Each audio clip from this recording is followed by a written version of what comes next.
प्रश्नावली 3.3 का पहला सवाल। इसमें एक समांतर चतुर्भुज दिया हुआ है ए बी सी डी। तो प्रश्न है कि ए बी सी डी एक समांतर चतुर्भुज है। प्रत्येक कथन को परिभाषा या प्रयोग किए गए गुण द्वारा पूरा कीजिए। इससे पहले वाले वीडियो में हमने समांतर चतुर्भुज के जिन नियमों का इस प्रश्नावली में प्रयोग किया गया है उनके लिए हमने एक अलग वीडियो बनाया गया है, आप उसको भी देख सकते हैं। तो कुछ समांतर चतुर्भुज के नियम हैं, उन नियमों का प्रयोग करते हुए, उन गुणों का प्रयोग करते हुए आपको इन सवालों को हल करना है। तो पहला सवाल है इसमें कि ए डी बराबर, ए डी भुजा, ए डी कहाँ है, ये ए डी भुजा है, ए डी बराबर। अब इसके बराबर में कौन सी भुजा होगी? तो समांतर चतुर्भुज का नियम होता है कि इसमें आमने सामने की भुजाएं बराबर माप की होती हैं।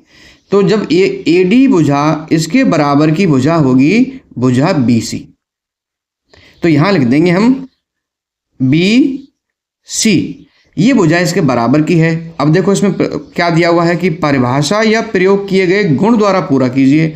अब उस गुण को भी हमें लिखना पड़ेगा। तो यहां गुण क्या लिखा जाएगा? यहां गुण लिखा जाएगा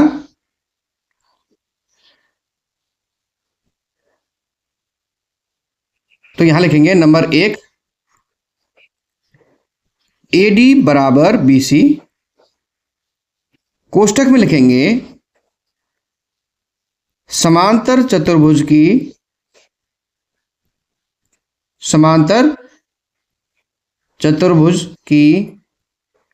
सम्मुख भुजाएं समान माप की होती हैं, समान माप की होती हैं।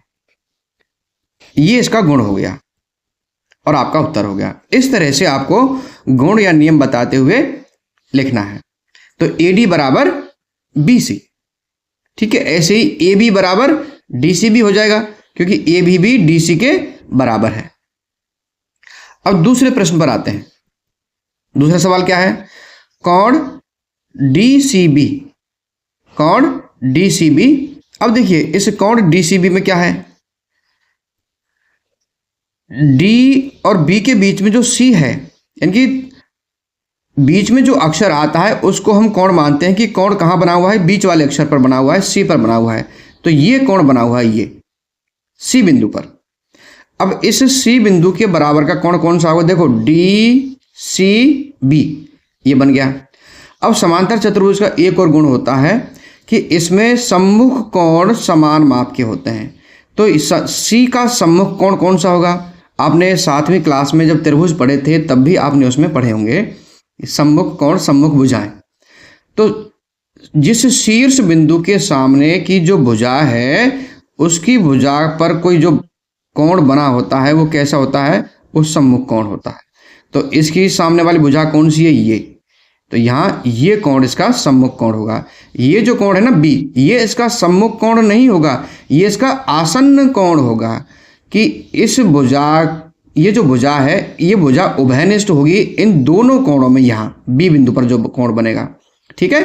तो यहां हम क्या लिखेंगे? कोण सी, कोण सी है, कोण सी के सम्मुख कोण है कोण ए। तो कोण कौन सा बन गया हमारा इसके बराबर में? डी ए बी, ये कोण इसके बराबर हो गया। तो हम यहां लिख देंगे कोण डी सी बी बराबर कोण डी ए बी। हमें इस कोण वाले जो बिंदु है इसको हमें बीच में रखना पड़ेगा, ठीक है। अब गुण कौन सा लगेगा इसमें? गुण कौन सा लगेगा वो आपको बताना पड़ेगा। कौन सा गुण लगा है कि समांतर चतुर्भुज में सम्मुख कोण समान माप के होते हैं। तो यहां लिख देंगे सम्मुख कोण समान माप के होते हैं।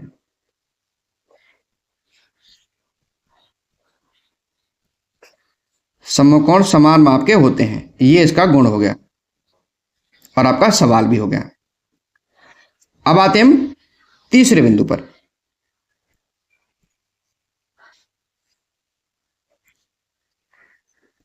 तीसरे प्रश्न पर आते हैं।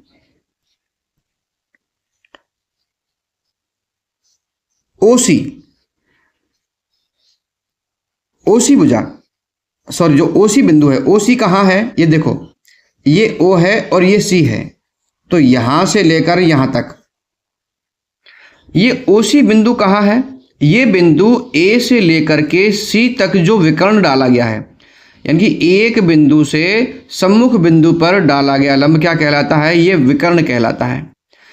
अब ये विकर्ण है ए सी, ये विकर्ण है, विकर्ण क्या है हमारे यहाँ पर, ए सी। अब ए सी का जो मध्य बिंदु है ये ओ, ये इसका मध्य बिंदु है। एक है डी से बी तक, ये भी विकर्ण है, इसका मध्य बिंदु भी ओ है। तो इसकी एक विशेषता होती है कि दोनों ही विकर्ण एक दूसरे को समद्विभाजित करते हैं। क्या करते हैं, समद्विभाजित करते हैं। समद्विभाजित का मतलब क्या होगा, समद्विभाजित का मतलब होगा कि समान दो भागों में बांट देते हैं। क्या बांट देते हैं, समान दो भागों में। जैसे ये ओ सी की जितनी लंबाई है उतनी ही लंबाई ए ओ की होगी, तो ओ सी के बराबर में क्या होगा, ए ओ होगा। जितनी लंबाई ओ बी की होगी उतनी ही लंबाई ओ डी की होगी, क्योंकि दोनों एक दूसरे को क्या करते हैं, मध्य बिंदु पर काटते हैं, प्रतिच्छेद करते हैं। तो यहां तीसरा हो जाएगा, तीसरा सवाल हो जाएगा ओ सी बराबर ए ओ। अब इसमें गुण कौन सा होगा वो आपको लिखना है। गुण कौन सा होगा कि विकर्ण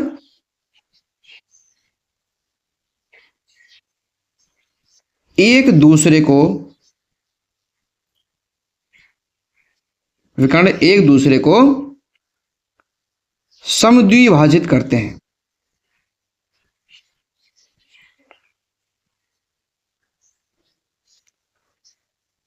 समद्विभाजित करते हैं,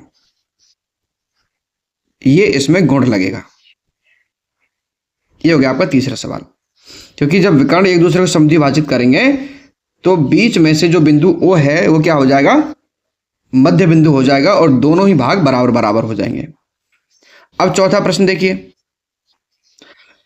चौथा सवाल क्या है, एम, एम का मतलब होता है मेजरमेंट, माप। ठीक है, इसको लगाएं तो भी ठीक है और ना लगाएं तो भी ठीक है, लेकिन आजकल इसको लगाने लगे हैं। मेजरमेंट कोण डी ए बी, कोण डी ए बी। तो डी ए बी का मतलब हुआ कि कोण बिंदु ए पर बना कोण, यानी कि ये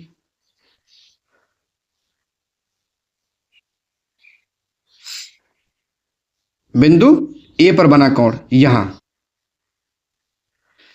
प्लस मेजरमेंट कोण C D A, C D A का मतलब डी बिंदु पर बना कोण, ये कोण।